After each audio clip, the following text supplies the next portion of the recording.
اولین کاری که میکنیم این هستش که پارچه‌ای که داریم رو میایم ابعادش رو مشخص میکنیم. سعی کنیم تابلویی که من میخوام بسازم تابلو 30x30 هستش، پس میام یه پارچه 33x33 در نظر میگیرم. وسط این پارچه رو اینطوری میتونیم به دست بیاریم، نیازی به خط کش نیستش، نمیخواد خیلی سختش کنیم چون بیشتر گرفتیم. میتونیم اینطوری وسطش اینجا میشه، اینجا رو پیدا میکنیم، سوزنمون رو نخ میکنیم.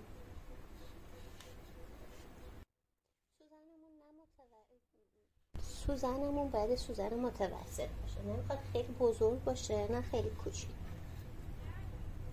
ببینید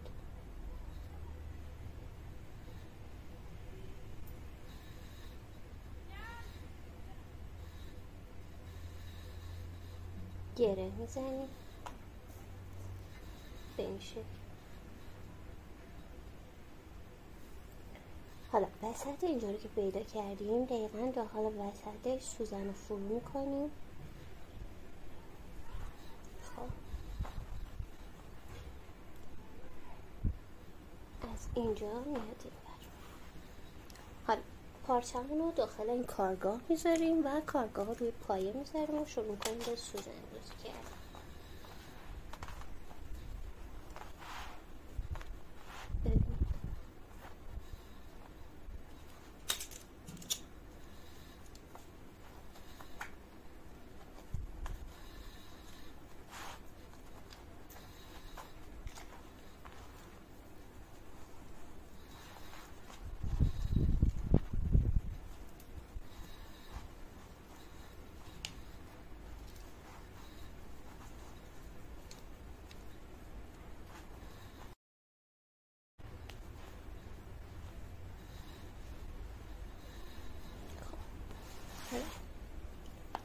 اینو دقیقا اینطوری باید بذارم توی کارگاه.